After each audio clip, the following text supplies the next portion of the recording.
Who do you love today? Coming up on Pastor Bob Daily.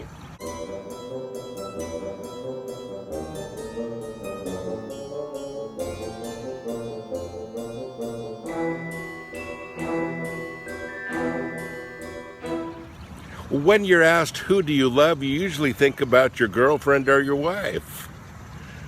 You think about those people in your family. You think about your best friends. But you don't usually think about those people that are difficult to love. You know, when we ask who we love, usually we answer that question based on our own ability to love people. And I found that my ability to love people falls short most of the time. Now, I really enjoy people a lot. There are a lot of people that I love dearly. But I realize that my capacity to love is always limited. More limited than I'd like it to be. And I realize that I need to go a step further and begin to love not with my love, but with agape.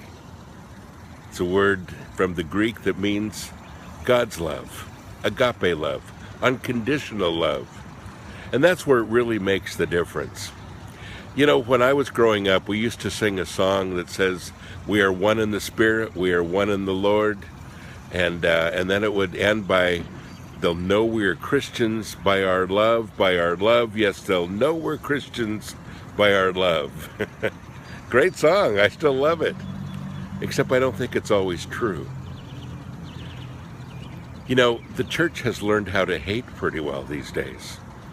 In fact, one organization called the church a hate group, as they're identifying different kinds of hate groups. Wow, that kind of hurt, and yet I kind of understand where they're coming from.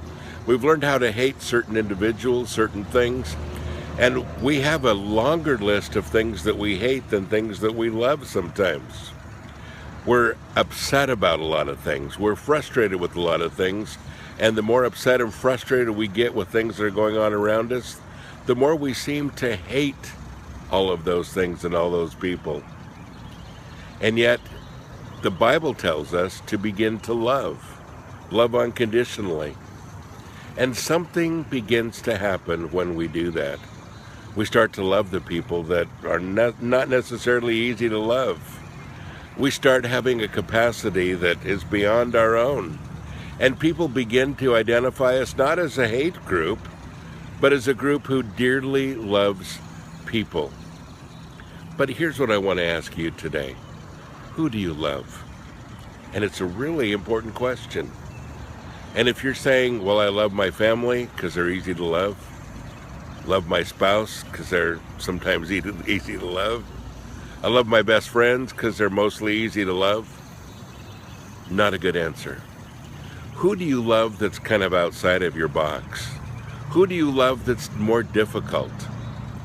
You know, one of the things that happened to me when I started feeding the homeless is I started out of more of an obligation because I thought, well, we're supposed to do this. It's not the reason I stayed with it. And it's been a lot of years now. The reason I stayed with it, honestly, is because I fell in love with the people. I really have. That's why I keep going down. Not because I'm supposed to, but because I want to. Because my heart is there. Because I really love seeing those people. I love to hug them. I love to see them. I love to hear their stories. I love them. And I realize that that's an honor, not an obligation. So if you're just involved with things because you're supposed to be, you haven't found the secret yet to involvement.